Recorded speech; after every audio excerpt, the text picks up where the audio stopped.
Hello friends, welcome to my YouTube channel The Web Education.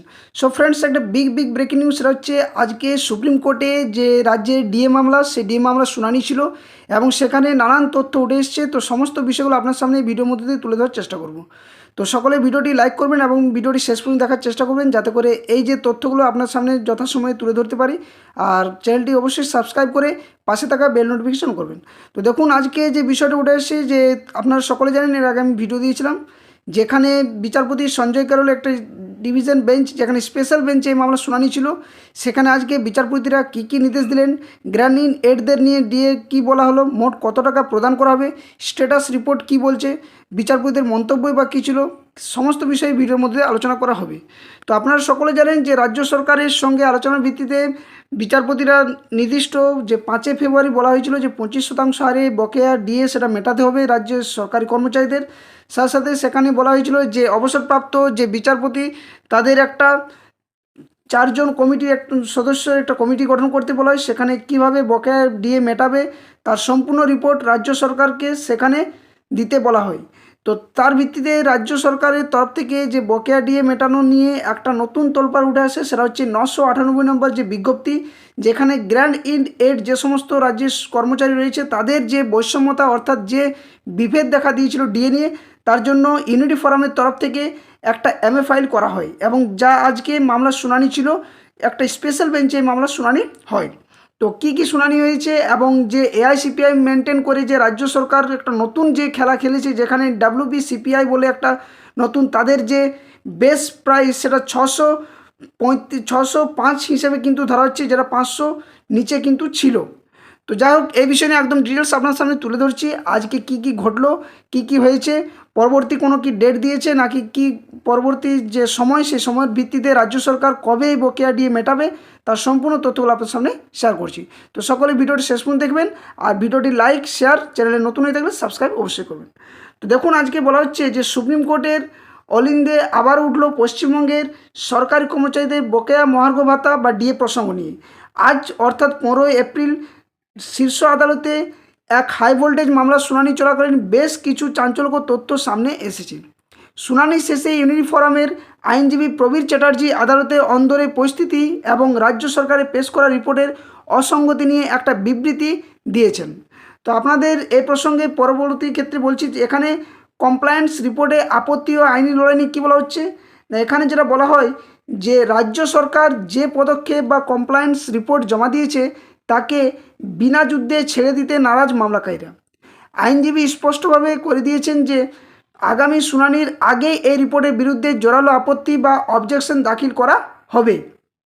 পরিসংখ্যান যেখানে বলছে যে 2026 সালে ফেব্রুয়ারি মাসে শীর্ষ আদালত নির্দেশ দিয়েছিল যে 2008 থেকে 2019 সাল পর্যন্ত যে বকেয়া ডিএ তার 25% মিটিয়ে দিতে হবে। এই প্রক্রিয়া তদারকি করার জন্য প্রাক্তন বিচারপতি ইন্দু মালহোত্রার নেতৃত্বে একটি কমিটিও গঠন করা হয়, যেটা আমি আপনাদের প্রথমেই বললাম। সেই নির্দেশের ভিত্তিতেই কিন্তু রাজ্য সরকার আজ তাদের রিপোর্ট জমা দিয়েছিল। কিন্তু প্রাসঙ্গিক বিষয়টা একটা অন্য জায়গাতে তৈরি হচ্ছে, যেখানে বলা হচ্ছে যে 54% ফারাক অর্থাৎ এআইসিপিআই সূচকের যে দাবি সেখানে কিন্তু 54% যে ফারাক সেটা কিন্তু ধরা পড়েছে। তো মামলাকারীদের আইনি লড়াইয়ের মূল স্তম্ভ হলো all India consumer price index বা এআইসিপিআই। তাদের দাবিগুলি এখানে স্পষ্টভাবে বলা হয়েছে যে ডিএ নির্ধারণ করতে হবে 1956 এবং 1982 সালের বেস ইয়ার বা ভিত্তি বছর ধরে। যেখানে আদালতে আইনজীবীরা সওয়াল করেন যে বর্তমানে রাজ্য সরকারি কর্মচারীদের প্রাপ্য টাকা অত্যন্ত নগণ্য। তারপরে বলা হচ্ছে হিসাব বলছে যেখানে কেন্দ্রীয় সরকারি কর্মচারীরা 58% হারে ডিএ পাচ্ছেন, সেখানে বাংলার কর্মচারীরা থমকে থাকছে মাত্র 22%।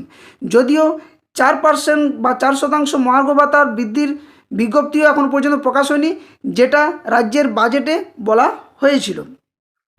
এখানে আদালতের পর্যবেক্ষণ এবং বাস্তবের সংঘাত কী দেখা দিচ্ছে না, শুনানি চলাকালীন বিচারপতিরা একটি পর্যবেক্ষণ দিতে গিয়ে বলেন যে কর্মচারীরা তো বকেয়ার অন্তত কিছু অংশ হাতে পেয়েছেন। তবে এই মন্তব্যের সাথে সাথে ভিন্ন মত পোষণ করেন আইনজীবী। তিনি জানান যে আদালতকে কিছু কর্মী যত সামান্য টাকা পেলেও বড় একটি অংশ এখনও কানাকড়িও তারা পাননি। অর্থাৎ এখানে একটা বিষয় আপনারা বুঝতেই পারছেন যে অনেকে হয়তো টাকাটা পেয়েছেন, কিন্তু তাদের যে বকেয়া 25% হারে ডিএ পাওয়ার কথা সেটা কিঞ্চিত মাত্র শুধু কিছু একটা পেয়েছে। এই বন্টনের বৈষম্য নিয়ে তিনি বিচারপতির দৃষ্টি আকর্ষণ করার চেষ্টা করেন। নেক্সট তারপরে বলা হচ্ছে যে অনুদানপ্রাপ্ত কর্মীদের নীরবতা এবং আজকের শুনানিতে কি হয়েছে। তো গ্র্যান্ট ইন এড বা অনুদানপ্রাপ্ত যা শিক্ষা প্রতিষ্ঠানের কর্মীদের ডিএ নিয়ে কোনো উচ্চবাচ্য আজকে হয়নি। আইনজীবী জানান এই বিষয়টি নিয়ে সওয়াল করার মতো সুনির্দিষ্ট কোনো ইনস্ট্রাকশন তাদের কাছে ছিল না। অর্থাৎ আজকে কিন্তু গ্র্যান্ট ইন এড যে ব্যবস্থা বা যে বৈষম্য দেখা দিয়েছিল সেটা নিয়ে কিন্তু কোনো কথা আজকে ওঠেনি। অদ্ভুতভাবে একটা বিষয় উঠে আসছে না, যাদের এই প্রসঙ্গটি উত্থাপন করার কথা ছিল তারাও কিন্তু আজ নীরবতা পালন করেছেন। সিনিয়র আইনজীবী গোপাল সুব্রমণ্যম আজ আদালতে কিন্তু উপস্থিত ছিলেন না। এটাও কিন্তু একটা আজকে ভাইটাল পয়েন্ট। তাহলে আপনারা বুঝতেই পারছেন যে আজকে যে ডিএ মামলা সেখানে কি হয়েছে এবং মামলাকারীদের পক্ষ থেকে যিনারা আইনজীবী ছিলেন ওনারা যে সওয়াল জবাব করেছেন, এবং রাজ্য সরকারের তরফ থেকে যিনি আইনজীবী ছিলেন কপিল সিব্বল মহাশয় স্যার, তিনিও কিন্তু অনেক সওয়াল জবাব করেছেন। তবে এক্ষেত্রে আজকের শুনানির ভিত্তিতে সেরকম কোনো গতি প্রকৃতি গড়ে ওঠেনি বা সেরকম আসেনি। তবে এর পরবর্তী শুনানির দিনও কিন্তু ধার্য হয়েছে। তো কবে দিন ধার্য হয়েছে সেটাও কিন্তু আপনার সামনে এখানে শেয়ার করছি। তো দেখুন এখানে যেটা বলা হচ্ছে যে রাজ্য সরকারি কর্মচারীদের উপর প্রভাব কি না, এই আইনি লড়াইয়ের গতি প্রকৃতি এখন লক্ষ লক্ষ সরকারি কর্মচারী আর্থিক ভবিষ্যতের কিন্তু চাবিকাঠি। যদি মামলাকারীরা রাজ্য সরকারের কমপ্লায়েন্স রিপোর্টের বিরুদ্ধে সফলভাবে আইনি যুক্তি খাড়া করতে পারেন তবে সরকার বকেয়া ডিএ মেটানোর ক্ষেত্রে স্বচ্ছতা বজায় রাখতে বাধ্য হবে। এছাড়া রোপা 2009 মেনে যদি বা রোপা 2009 যে রুলস সেই রুলস যদি মেনে তারা এআইসিপিআর ভিত্তিতে ডিএ গণনা শুরু হয় তবে সেক্ষেত্রে বেতনের যে কাঠামোতে বড় ধরনের উল্লঙ্ঘন দেখা দেবে সেটাই কিন্তু এখন বলা বাহুল্য। তো মহেন্দ্রক্ষণ কি এই বিষয়ে 6 মে আসবে বা এই কি সুযোগ আসবে সেটা নিয়ে কিন্তু সকলে এখন তাকিয়ে। তাহলে এতদূর আজকে যে মামলা সেই মামলার শুনানি যে টানাপোড়েন সেটা কিন্তু ঘটেছে। তবে একটা অদ্ভুত বিষয় যে গ্র্যান্ট ইন এড কর্মীদের নিয়ে যে সমস্ত বিষয়গুলো উঠে এসেছিলো সেটা নিয়ে সেরকম কোনো আজকে আলোকপাত করেনি। তাছাড়া সিনিয়র আইনজীবী গোপাল সুব্রমণ্যম মহাশয় স্যার তিনিও কিন্তু আজকে উপস্থিত ছিলেন না। তো সেক্ষেত্রে বলাই বাহুল্য যে মামলার কিন্তু আরও গতি প্রকৃতি অন্যদিকে ঘুরছে এবং রাজ্য সরকার কোনোভাবেই চাইছে না যে তাদের 25% হারে যে রাজ্যের সরকারি কর্মচারীদের বকেয়া ডিএ মেটানোর যে একটা প্রতিশ্রুতি সেটা বারংবার একটার পর একটা যে ডেট পে ডেট তারিখ পে তারিখ কিন্তু চেয়ে বসেছে এবং একটার পর একটা কিন্তু অজুহাত দেখাচ্ছে।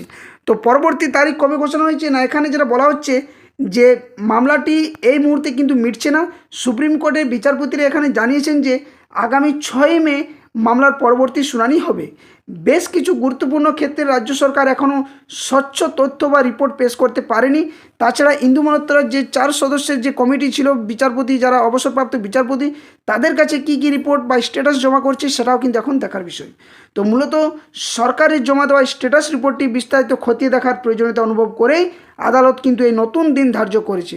অর্থাৎ পরবর্তী যে 6 মে সেখানে কিন্তু একটা গুরুত্বপূর্ণ আলোচনা হতে চলেছে এই এআইসিপিআই রোপা 2009 রুলস বা গ্র্যান্ট ইন এড কর্মীদের যাদের বঞ্চনা করা হয়েছে বা যাদের একটার পর একটা যে বিভিন্ন দিক থেকে যে দ্বিচারিতা দেখা গিয়েছে সেটা নিয়েও কিন্তু আলোকপাত হবে। তো এই ছিল আজকের মূল আপডেট। সেরকমভাবে যা কিছু শুনানি হয়েছে সেটা আপনারা অবশ্যই বুঝতে পারলেন।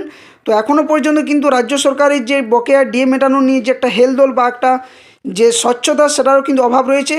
যদিও এই ডিএ মামলা দীর্ঘদিন ধরে সুপ্রিম কোর্টে গড়িয়েছে, যেখানে সুপ্রিম কোর্টের তরফ থেকে গত 5 ফেব্রুয়ারি যে রায়দান ঘোষণা হয়েছিল তার ভিত্তিতে যে রিপোর্ট সেই স্ট্যাটাস এখনও পর্যন্ত সম্পূর্ণভাবে ক্লিয়ার করতে পারেনি। তো কীভাবে তাহলে রাজ্য সরকার রাজ্যের কর্মচারীদের বকেয়া ডিএ মেটাবে সেটা কিন্তু প্রশ্নচিহ্ন থাকছে এবং সকল কর্মচারীদের এখন মাথায় হাত, কারণ অনেকেই এখনও 25% বকেয়া হারে যে ডিএ পাওয়ার কথা বা 4% যে বাজেটে বৃদ্ধি করার কথা বলা হয়েছিল ডিএ সেটা নিয়েও কোনো এখনও পর্যন্ত তোলপাড় হয়নি। তো এই ধরনের আপডেট পেতে অবশ্যই আপনারা চ্যানেলের পাশে থাকবেন। পরবর্তী আপডেট যদি কোনো আসে বা 6 মে যদি কোনো আপডেট আসে অবশ্যই আপনার সামনে তুলে ধরার চেষ্টা করব। আর এই আপডেট সংক্রান্ত যে কোনো তথ্য পাওয়ার জন্য ভিডিও ডেসক্রিপশন বক্সে official Telegram channel link, official Facebook পেজের লিঙ্ক দেওয়া আছে, ওখানে সকলেই যুক্ত হয়ে যাবেন। ওখান থেকে যে কোনো ধরনের নিউজ কেস আপডেট নোটিফিকেশান সংক্রান্ত তথ্য আপনারা যথাসময়ে পেয়ে যাবেন। ভিডিওটি লাইক শেয়ার এবং চ্যানেলে নতুন হয়ে থাকলে সাবস্ক্রাইব করতে অবশ্যই কেউ ভুলবেন না। সকলে সুস্থ থাকুন, ভালো থাকুন। পরবর্তী আপডেট পাওয়ার জন্য ধন্যবাদ। জয় হিন্দ।